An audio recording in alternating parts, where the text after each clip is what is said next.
3 calon. Karena terlalu banyak harus memperkirakan jadi ndak jadinya itu.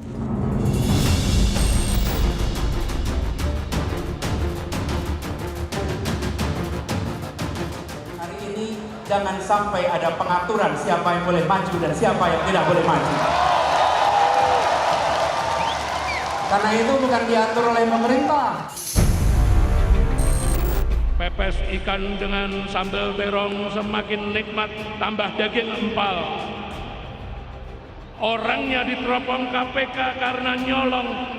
Lah kok kowar-kowar mau dijegal.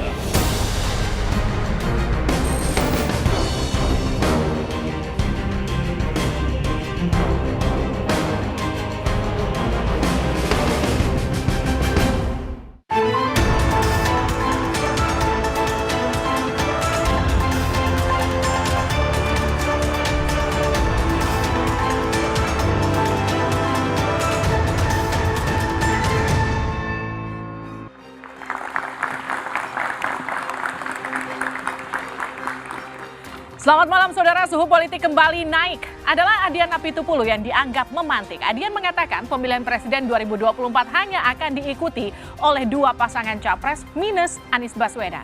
Pasalnya suara bakal capres Koalisi Perubahan untuk Persatuan ini diyakini akan tergerus habis. Lontaran Adian ini langsung menuai kritik dan juga polemik. Demokrat menuding pernyataan Adian merupakan bagian dari upaya untuk menjegal Anies Baswedan ikut di Pilpres tahun depan.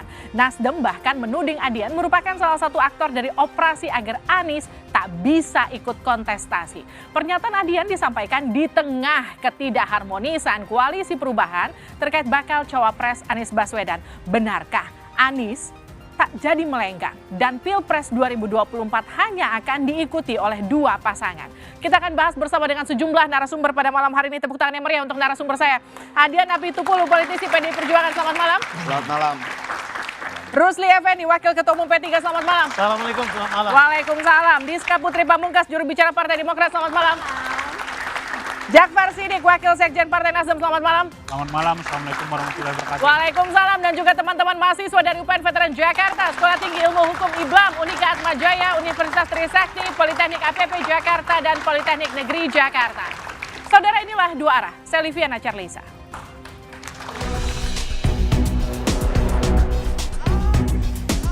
Isu Pilpres dengan 2 calon presiden kembali muncul ke permukaan.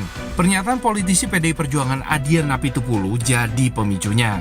Dia menyebut akan ada bakal calon presiden yang suaranya tergerus habis. Dia meyakini hanya akan ada 2 capres yang kelak berlaga di Pilpres 2024, yaitu Prabowo Subianto dan Ganjar Pranowo.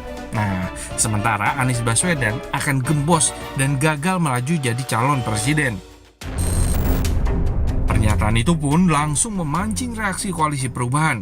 Mereka menyebut pernyataan itu sebagai operasi politik dan propaganda sebagai upaya sistematis menjegal laju pencalonan Anies di Pilpres mendatang. Sebenarnya tudingan jegal-menjegal bakal calon presiden ini bukan hal-hal baru. Demikian pula dengan wacana 2 calon presiden yang akan melaju di kontestasi politik 2024 mendatang.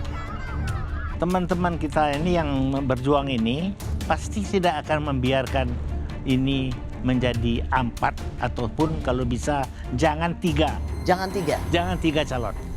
Karena terlalu banyak harus memperkirakan jadi ndak jadinya itu. Jadi karena itu saya kira I don't think that they are allowing that to happen. Maksud Bapak siapa yang tidak akan membiarkan itu terjadi? Yang grup yang memenang sekarang ini Berlanjutan.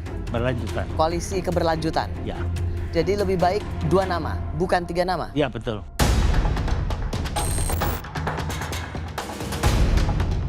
Apalagi saling lirik antar partai koalisi yang berseberangan bukan lagi jadi hal tabu.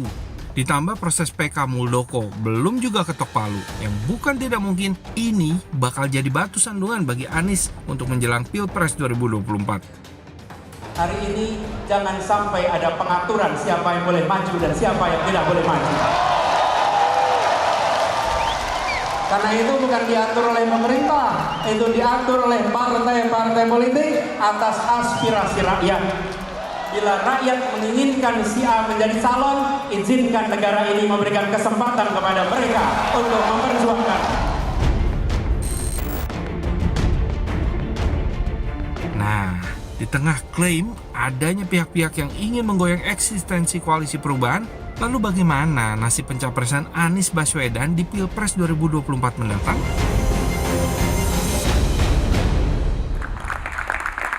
Juga telah hadir sebagai panelis pada malam hari ini adalah Adi Prayitno. Ini adalah Direktur Eksekutif Parameter Politik Indonesia. Selamat malam. Malam Livi, selamat malam semuanya. Saya mau langsung ke Bang Adian. Bang Adian, jadi maksud Anda suara Anies akan tergerus habis, Anies nggak akan jadi maju di Pilpres ini? Bukan suara Anies akan tergerus habis. Saya ini kan bukan peramal, bukan indigo. Kita ngelihat angka-angka, kalau kita bicara survei ya kita bicara tren. Dari bulan ke bulan, dari survei ke survei, tren Anies turun terus. Kalau dia turun terus itu bukan salah Adian, itu bukan salah Jokowi, itu salah mereka dalam bekerja. Kalau kemudian saya katakan nanti kemungkinan cuma tinggal 2 calon, lalu ada yang marah-marah, menurut saya itu buruk rupa cermin dibanting. Itu loh. Jadi menurut Anda ini semata karena trennya memang turun? Memang turun. Nah kalau sudah turun, kita punya 3 calon. Kalau tren Anies turun terus segala macam, jauh selisihnya antara dengan yang 2 lainnya. Kalau tipis nggak soal. Kalau jauh, pertanyaannya adalah apakah akan ada yang mau mendukung orang yang pasti akan langsung kalah di putaran pertama? Satu, kita bicara finansial politik, kita bicara kebutuhan uang logistik politik. Ada 700.000 sampai 800.000 TPS.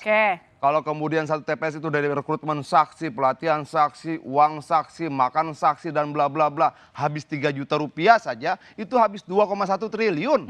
Oke, uangnya dari mana? Makanya KPU dengan PKPU membuka peluang untuk ada donatur kampanye. Orang boleh menyumbang, perusahaan boleh menyumbang, perorangan boleh. Ada nggak yang mau nyumbang? Kalau kemudian angka-angka itu mengatakan bahwa mereka akan kalah di putaran pertama. Apakah ada kemudian orang yang mau menyumbang yang pasti kalah di putaran pertama berdasarkan angka-angka loh? Itu loh. Itu aja. Jadi menurut Anda ini berdasarkan hitung-hitungan, bukan asal ngomong aja begitu ya? Loh, Adian itu bukan indigo. Saya mau ke Bang Jakfar. Adian itu bukan indigo, itu berdasarkan data dan juga tren, itu versi Bang Adian. Tapi kemudian Nasdem menganggap Adian ini sebagai salah satu orang yang dianggap akan menjegal Anies Baswedan. Gimana tuh maksudnya? Begini, setiap pernyataan politisi itu membangun persepsi dan opini. Setiap ucapan politisi itu pasti punya agenda gitu. Tapi saya tidak mau masuk agenda Bung Adian lah. Yang mau saya masuk sampai hari ini, sepengetahuan saya baru ada 2 capres yang ada koalisinya secara langsung dideklarasikan. Yang pertama itu Anies Baswedan dideklarasikan oleh 3 partai melalui piagam kerjasama politik yang ditandatangani oleh ketiga ketua umumnya. Artinya sampai hari ini tidak ada juga itu keributan atau apa atau evaluasi dan lain-lain. Menurut kita hasil survei hari ini atau angka-angka yang dimaksud Bung Adian itu masih dalam rentang tidak ada yang dominan. Nggak ada juga yang dinyatakan akan maju langsung ke putaran kedua dalam situasi ini. Berjarak di setiap survei paling jauh 10%. Artinya itu masih dalam rentang kerja gitu ya.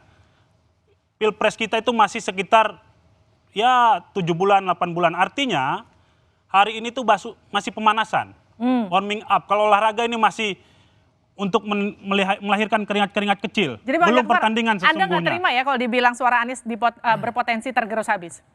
Setiap capres itu punya potensi tergerus habis. Bukan habis tapi tergerus, berkurang. Dari kerja, intensitas kerja dari masing-masing tim, masing-masing partai. Hari ini sekali lagi, ini masih warming up, masih pemanasan-pemanasan dalam menuju kampanye sesungguhnya. Maka kemudian dugaan-dugaan, bayangan-bayangan dari angka-angka itu belumlah sepenuhnya valid.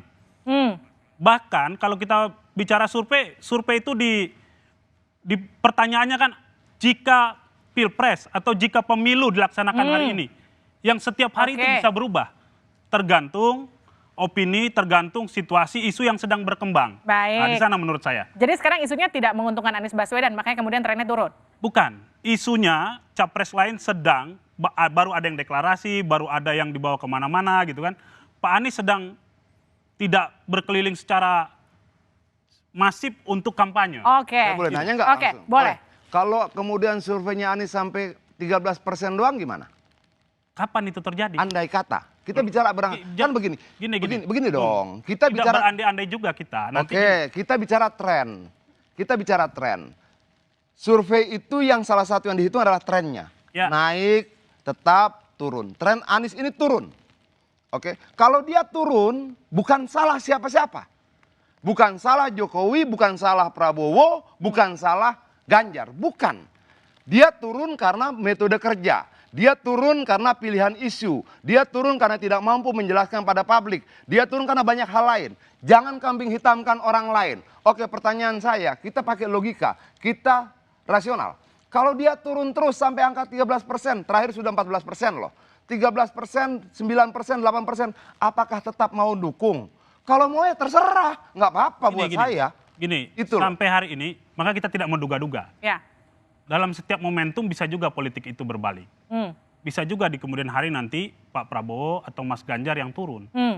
Apakah PDIP akan narik dukungan? Kan belum tentu juga. Oke. Hari ini umpamanya Adian bilang Anies sedang turun di survei.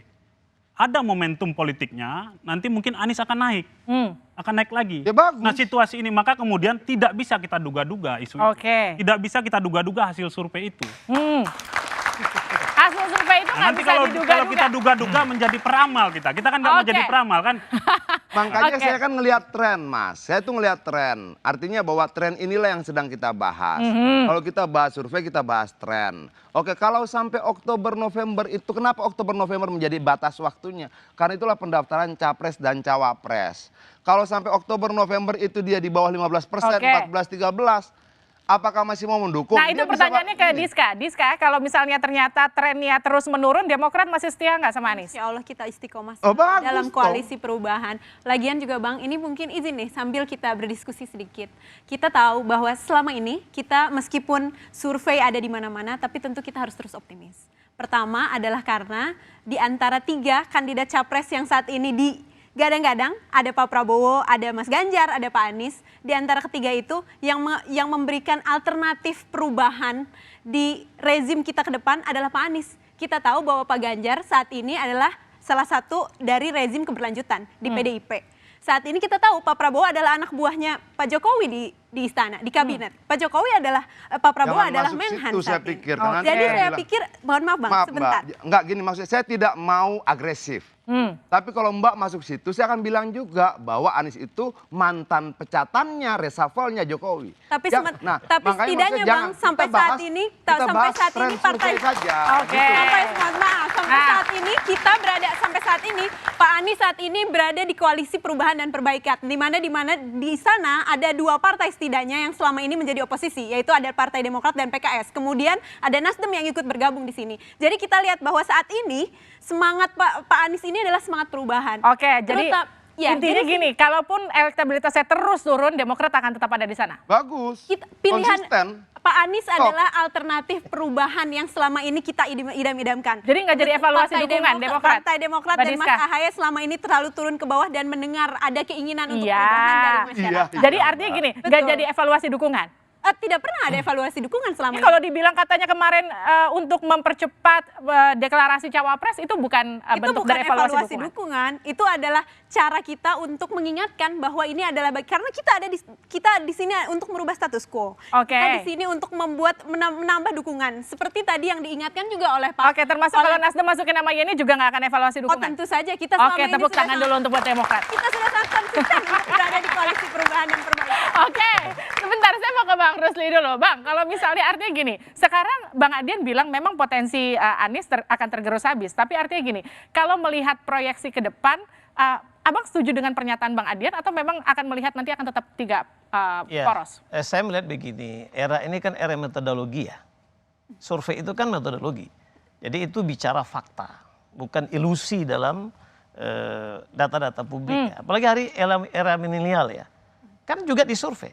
Nah oleh karena itu pernyataan beliau menurut saya itu boleh-boleh saja. Ini kan pernyataan. Tapi bagi kita P3 yang kerjasama ini dengan PDIP, bagaimana calon presiden kita ini adalah calon yang diunggulkan dan fakta datanya memang sangat meyakinkan gitu untuk terpilih presiden akan datang. Lalu juga berkaca dari pengalaman ya 2019, 2014 itu kan dua pasang juga. Nah mungkin inilah yang dimaksud oleh Bang Adi bahwa pada akhirnya realita politik itu bicara bisa saja dua pasang. Sekalipun kita menghormati ya yang hari ini ya mudah-mudahan Demokrat, Nasdem segera secara terbuka untuk mengumumkan ya. Tapi kan bicara data. Kita Bang Adi bicara data, tren survei dan lain sebagainya. Karena begini era metodologi ini memang data tidak bisa kita bantah. Gitu. Gimana Bang Adian? Gini, ini menjadi menarik kan karena mereka deklarasi Agustus 2022. Ya. Agustus, September, Oktober, November, Desember, Januari, Februari, Maret, April, Mei, Oktober, Bang. Oktober. Jangan ditambah tambah. Oke, Agustus berarti Gini. Prabowo. Demokrat, Oktober, Demokrat 9 bulan. 2023. Nasdem itu 9 bulan, sebentar dulu. 9 bulan itu nggak naik. Kok nggak memeriksa kenapa? Kok sibuk ngebahas omongan orang? Menurut saya periksa aja dirinya sendiri kenapa 9 bulan turun. Oke. Gitu loh, 9 bulan Prabowo dia naik nih. Ganjar 21 April, baru 2 bulan dia lompat. Dia turun. Kenapa ngeributin kita gitu loh? Kenapa nggak ngeributin apa yang salah dari kalian sampai Itu turun? yang kemudian akan saya tanya ke Adi Prayitno. Mas Adi, kalau melihat apa yang kemudian dibahas Bang Adian, jadi sebetulnya potensi yang membuat jika memang Anies Baswedan gagal melaju, itu karena faktor internal atau faktor eksternal? Dijawabnya usai jeda di dua arah.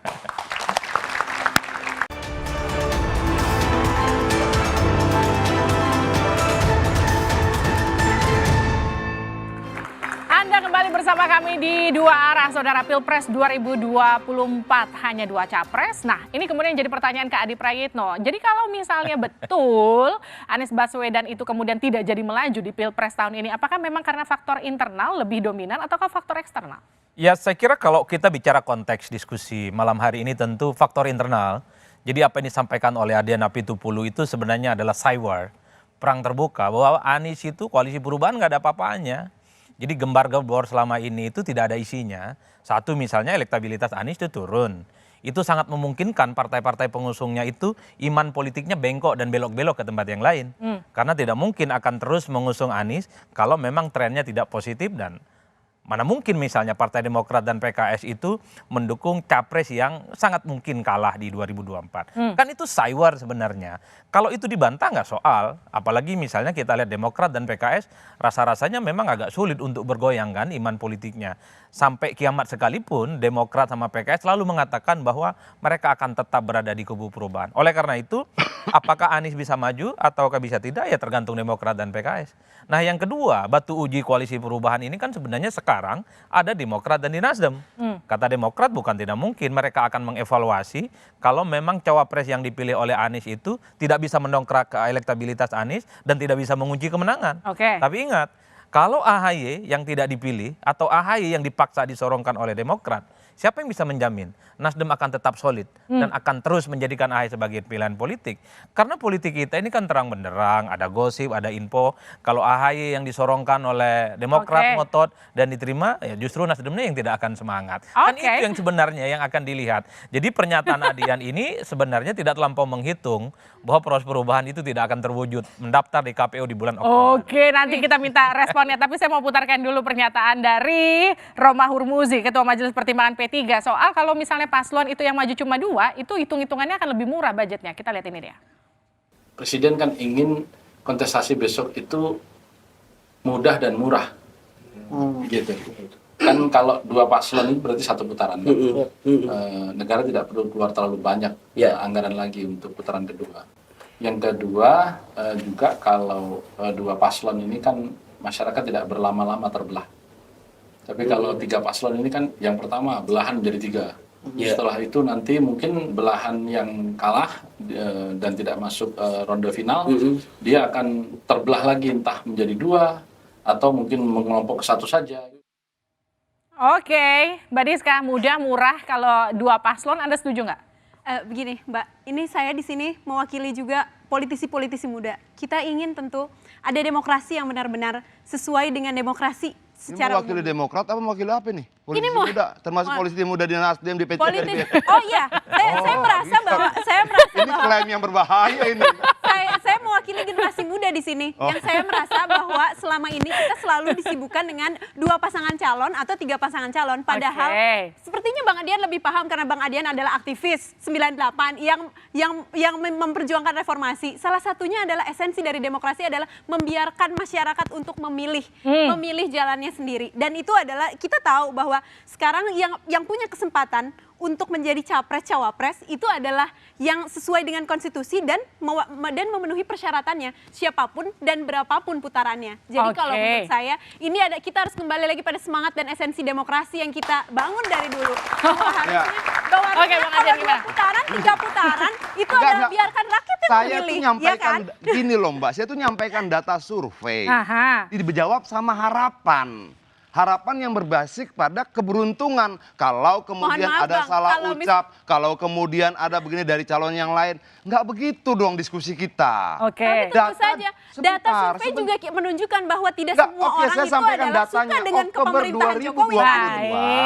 Oktober 2022 itu data surveinya Anies 28,4%. Oke, bulan ini kita juga nggak tahu nih survei yang mana yang Abang sebutkan dari tadi ini. Kalau kita nggak tahu. Kalau begitu jawab dengan survei lain ya. Ya, oke. Ini Abang dari mana nih? Survei yang dari mana indikator sehingga politik jelas? salah satunya. Oke, bulan kemarin tinggal 18,9. Dia turun 9, sekian persen. Dan itu bukan salah siapa-siapa gitu loh.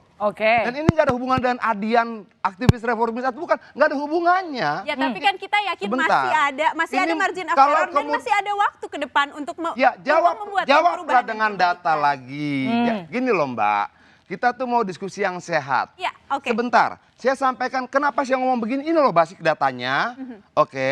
Kalian bantah dengan basic data yang lain. Datanya adalah saat ini tidak semua juga menyukai pemerintahan Presiden Jokowi. Approval rate Presiden Jokowi juga turun. Itulah sebabnya makanya kita melihat ada harapan untuk perubahan dan perbaikan. Dan saat ini capres yang perubahan dan perbaikan adalah Pak Anies. Saat ini yang lainnya adalah all president's man. Ganjar dan Pak Prabowo adalah keberlanjutan.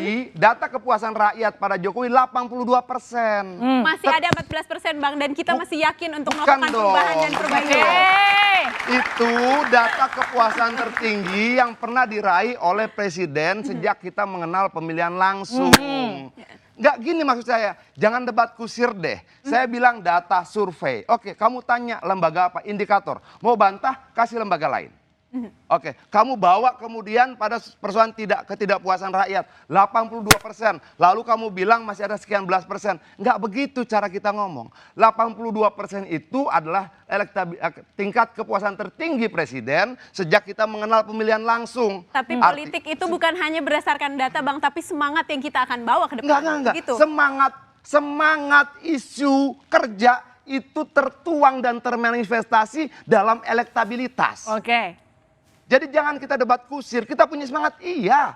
Kalian punya semangat, betul. Kalian punya materi kampanye, betul. Gimana Bang Jakvar? Gitu loh. Kita membahas tingkat kepuasan terhadap Jokowi atau terhadap bagaimana capres-capres ini bisa maju. Iya dong. Jokowi kan udah gak maju 2024 kan? Nah, kita mau bahas tingkat kepuasan terhadap Jokowi, yang di dalamnya juga ada Nasdem gitu. Makanya ini kita mau bahas tentang capres-capresnya, atau tentang kepuasan terhadap Jokowi. Kalau capres-capresnya gini, saya mau nanggapin. Dia yang bawa. Ini adalah bagian bahwa saya mau melihat masih ada kesempatan untuk perubahan dan perbaikan. Gini, saya mau melihat umpamanya tadi Bung Adian di awal videonya mengatakan bahwa capres ini akan hanya 2 pasang. Lalu ada itu juga Mas Romi juga itu dari P3 mengatakan 2 biar mudah dan murah. Bagi saya, mungkin juga bagi Bung Adian, demokrasi ini kan bukan hanya soal mudah dan murah. Soal berapa banyak gagasan yang bisa ditawarkan. Pertama. Yang kedua, kita belajar dari 2014, 2019 bagaimana keterbelahan. Menjadi 3 itu menjadi sesuatu 3-4 pasang. Bahkan kita mungkin berharap ada 4 pasang capres ya, sehingga warna-warni keindonesiaan itu lebih muncul daripada sekedar 2 pasang biar mudah dan murah. Nah, demokrasi sendiri itu udah berharga lebih mahal. Ini saya konfirmasi ke Pak Rusli. Jadi tadi suaranya Pak Romi itu suara P3, mewakili P3 atau mewakili personal? Ya, ini pandangan personal ya. Tetapi saya lebih menarik soal data dan realistis politik ya. apakah memang Nasdem dan teman-teman dari Demokrat, PKS mempertahankan yang survei terus menurun. Kalau soal demokrasi saya setuju. Jadi ada pilihan-pilihan rakyat untuk memilih. Tapi kita kan bicara by data. Ya. By data dong. By data. Kita bicara by data bahwa jangan by memang rasa. Ini, Kita tidak sedang Jadi lebih bercinta. baik tiga atau dua? Kalau by data, mempertanyakan pilihan orang itu agak bermasalah menurut saya. Sampai hari ini tidak ada yang goyang di koalisi perubahan. Pertemuan intensif dan lain-lain. Bahkan orang bertanya kapan cawapresnya, sabar aja. Enggak gini loh, Jadi gini. brother, begini Jadi, brother. gini. Bantah dataku dengan datamu. Bukan. Bantah itu. Bukan, mempertanyakan Depan pilihan kita orang. ini. Itu sama dengan mamanya, Depan kenapa kita kamu ini milih Jokowi, bukan mahasiswa, Prabowo? Kaum Bukan. intelektual. Bantah data saya dengan datamu. Kalau saya bilang Oktober 2022 dia 28,9, kemarin tinggal 18,9. Saya sampaikan fakta, Bung. Bantah bahwa itu salah. Saya tidak bicara data, fakta. Bantah bahwa itu salah. Gini, faktanya sampai hari ini, Bung mempertanyakan. Adian ini mempertanyakan. Dengan kemesraan Nasdem sama internal, Demokrat sama gimana? PKS nggak goyah nih. Nggak goyah kok mempertanyakan kita. Tepuk Kita juga tangan bertanya dulu. balik. PDIP Oke. nggak goyah nih sama Ganjar yang nggak melompat tinggi gitu. Kan sama aja mempertanyakan pilihan gitu. Lo enggak dong, saya mengatakan itu dengan data. Lah iya. Ada nggak datamu keluar? Bang, Gini. seandainya Ada nggak datamu keluar? Gini. Satu saja. elektabilitas. Saya nyampaikan Ada fakta. nggak datamu keluar? Saya Satu nyampaikan saja. fakta. Nggak Menyampaikan ada kok. ini. Oke, Faktanya baik. tidak Ini ada jadi yang goyah. kusir, Oke, data oke, dijawab oke, dengan oke, rasa. oke. Fakta. Nggak bisa dong. Sebentar. Seandainya pun elektabilitas turun terus, tapi yang kita tahu persyaratan untuk membuat capres dan Oke, tapi cawapres artinya gini, berlayar sekarang bukan nggak soal elektabilitas. syarat. Bukan capres, Baik, tepuk cawapres. tangan dulu. Saya tanya, saya lempar ke Adi Prayitno. Mas Adi, tahan dulu Mbak Diska. Mas Adi, jadi gini, kalau misalnya artinya tadi Mas Jakbar bilang nggak ada yang goyang di koalisi perubahan, Anda yakin nggak ada yang goyang di koalisi perubahan? Tapi nanti jawabnya sejadah di dua arah.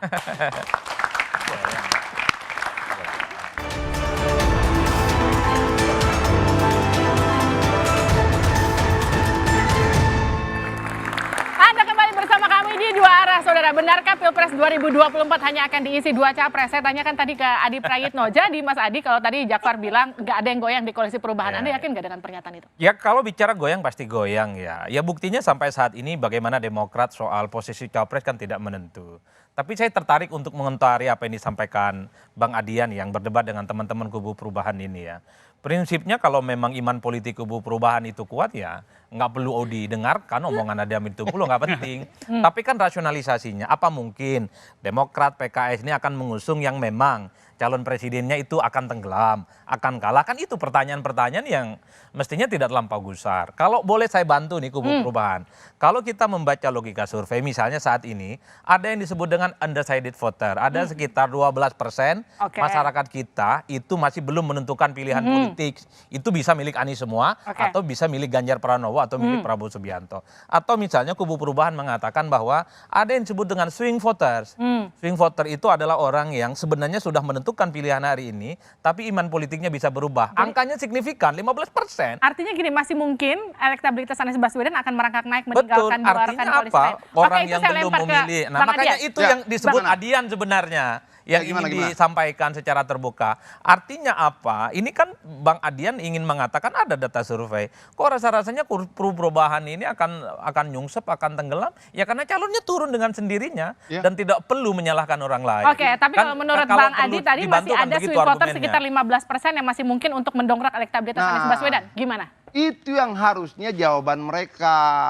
Mereka tidak menjawab ada swing voter sekian persen, ada undecided voter sekian persen. Mereka jawab, ini rekayasa, ini penjagalan. Capek dengernya. Di forum ini kita di forum ini nggak ada bicara penjagalan gitu. Kan, yang tadi dikutip segala macam. Sebentar dulu. Nah, jawabnya nanti kan masih berkembang. Iya, bagaimana supaya berkembang? Depan kita nih mahasiswa loh. Mereka pakai pikiran mereka. Tadinya mungkin mereka mendukung, dijawab seperti itu. Bisa pergi. Saya jawab dengan angka survei sekian. Surveinya lembaga apa? Lembaga ini. Walaupun tidak etis saya sebutkan lembaganya ya. Gitu. Tapi karena dipaksa saya sebutkan lembaga ini. Saya pikir mau dijawab dan survei lembaga lain. Nggak ada. Loh ini jadi debat kusir. Oke, masuk ke Jokowi. Saya bilang tingkat kepuasan 82%. Masuk lagi. Nggak bisa. Nah maksud saya gini. Itu betul. Masih ada undecided voters. Dan masih swing ada, voter. sebentar. Masih ada swing voters. Oke. Sanggup tidak mereka kelola ini? Hmm. Jangan-jangan saya bilang gagal. Kenapa? trennya turun. Undecided voters dan swing voters sudah ada sejak Oktober 2022. Oke. Tidak bisa mereka ambil. Bahkan yang ada dalam dirinya yang sudah melekat 28,4% itu hilang rontok tiap bulan. Evaluasilah. Evaluasi introspeksi diri lebih baik daripada mencari kambing hitam. Oke, Mas Jakfar, bagaimana mengelola undecided voter dan juga swing voter untuk meyakinkan memilih Anies Baswedan? Kalau saya, Mbak Livi, terkait dengan gini, melihatnya pemilu itu bukan besok pagi. Oke. Ya. Pemilu itu bukan juga 2 hari lagi. Tapi meyakinkan orang nggak cukup sehari. Ya, makanya kemudian belum ada capres yang bisa mengklaim bahwa dia akan menang di 2024. Belum ada. Kalau ada yang klaim terlalu hebat ya. Kenapa? Prosesnya masih sekitar 7 bulan dan lain-lain. Artinya ada proses di sana, proses bagaimana kita berkampanye, bagaimana gagasan, bagaimana momentum politik diciptakan. Kita ingat juga 2014 selisihnya Pak Jokowi dengan Pak Prabowo itu jauh sekali pada pemilu jadi tipis. Maaf, Mbak, gitu. ini debat semantik ya. Ini debat semantik. Ini debat semantik. Tadi kita debat kusir, sekarang kita masuk debat semantik. Oke, kamu yakin tidak Anies menang? Yakin lah, Ya, maka kita masih itu klaim. Kau saja yang mengklaim. Bukan. Ya, saya juga gini loh, pertanyaanmu yakin nggak? Saya yakin. Ya Maka sudah. kemudian partai saya mendukung Anies. Nah, maka kemudian jangan dibilang klaim kalau ada yang yakin. Ya, makanya. Artinya istilahmu yakin dan klaim itu debat semantik. Tidak kita ada. mau masuk pada Saya tidak perdebatan klaim. debat semantik. Kan pertanyaanmu yang saya jawab. Saya mau bilang pemilu tidak besok pagi. Pemilu tidak 3 hari lagi. Ada proses kampanye. Ada proses di sana nanti. Adu dan semua, adu gagasan, cara berstrategi bagaimana membuat rakyat yakin, itulah yang akan menentukan. Yang dihitung, lembaga survei ini kan melakukan evaluasi terhadap kita. Melakukan pengkajian, melakukan ukuran-ukuran capaian-capaian.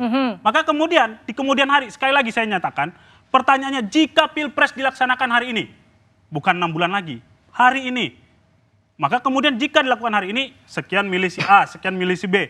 Ada juga yang menyatakan Anies Baswedan 24%, 22%. Artinya jaraknya masih dalam rentang bisa kejar gitu loh. Kalau dalam survei tidak ada yang dominan, pamannya tiba-tiba 60%. Itu baru mungkin kita goyang imannya, berubah pikirannya dan lain-lain. Tidak ada.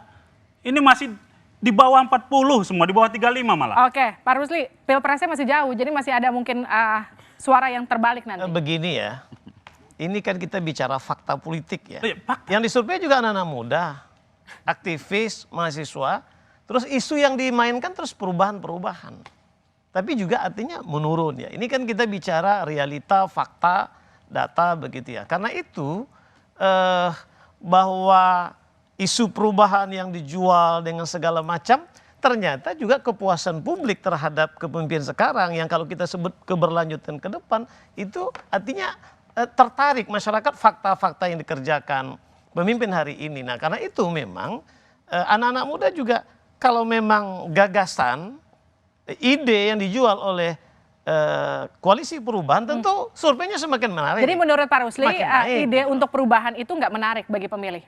Ya sepertinya faktanya berkata begitu. Mbak Rizka tanggapi? Kalau menurut saya, ini bukan masalah data, itu bukan cuma survei saja. Data yang ada, pertama, saya akan ingin menyebutkan kalau misalnya tadi pertanyaannya adalah apakah itu akan mengurungkan niat dan dukungan kita untuk mendukung Pak Anies. Kita lihat bahwa datanya sekarang bukan elektabilitas itu bukan syarat untuk membuat capres cawapres. Bukan syarat membuat capres cawapres untuk bisa untuk bisa berlayar. Untuk gitulah. Logikanya kalau perubahan untuk bisa berlayar yang penting adalah ada dukungan dari partai politik. Saat ini dukungannya ada. Saat ini ada 20% lebih dari 20% dari partai politik adalah walaupun ada dukungannya belum tentu nanti dukungannya akan continue sampai akhir begitu kira-kira. Iya. Dukungan ini tidak selalu dikaitkan dengan data dan elektabilitas. Dan elektabilitas itu kita tahu ada margin of error. Di elektabilitas ada margin of error. Kita masih ada waktu 6 bulan ke depan dan kita tahu bahwa ini kita masih optimis untuk bisa maju ke depan. Sekarang gini, saya pertanyaannya ke Pak Rusli. Pak Rusli, kalaupun memang hanya akan ada 2 paslon, Anda nggak khawatir polarisasi 2019 akan kembali terjadi? Insya Allah tidak. Ya. Belajar dari demokrasi yang berlangsung selama ini, rakyat semakin cerdas, ya kemudian juga anak-anak muda yang sekarang bonus demografi pada 58%. Ya saya pikir pelajaran masa lalu itu cukup ya. Apalagi media sekarang sangat jelas yang saya ucapkan kemarin di sini juga. bahwa bagaimana demokrasi besok ini sehat, cerdas, bermarwah, bermartabat. Tadi saya ingin bicara data lagi. Kan yang disurvei juga anak muda. Ya. Isu perubahan sudah berapa bulan, Bang? Sudah 9 bulan. 9 bulan. Sementara ya. Baik, ini saya lempar ke Bang Adian. Bang Adian, tapi kan kalau kita lihat surveinya Pak Ganjar juga masih naik turun sekarang. Masih Pak Prabowo bahkan di atas. Naik turun dalam survei itu benar. Wajar, nggak problem. Oke, yang saya sampaikan dalam survei itu kita lihat popularitas, elektabilitas, dan satu lagi tren. Tren ini akan menunjukkan kecenderungannya dia kemana. Makanya maksud saya, oke kita nggak setuju survei. Mau setuju nggak setuju itu metodologi ilmiah. Ada unsur keilmiahan yang bisa dipertanggungjawabkan secara statistik di situ. Jadi yang kita perdebatkan itu. Oke, nah kalau kemudian kita lihat trennya begini loh. Prabowo tuh merayap naik, Ganjar tuh lompat, lalu datar. Ini turun, Mbak. Gitu loh. Ini kita periksa dari bulan per bulan. Kita memeriksa 11 hasil survei. 11 itu trennya turun. Kok kita dimarahin gitu loh. Atau mungkin ada data mereka survei sendiri. Coba. Lalu saya bilang berdasarkan tren itu, kemungkinan cuma 2 capres. Loh, ini persoalannya tidak tren, bukan persoalan elektabilitas. Ini persoalan 20%. Yang jadi pertanyaan betul, sekarang gini. Syarat pencalonan secara konstitusi 20%. Pertanyaan saya, pertama, apakah tiga-tiganya akan kompak kalau dia turun terus? Itu nanti akan dijawab. Jawabnya adalah usai jeda ya, di 2 arah.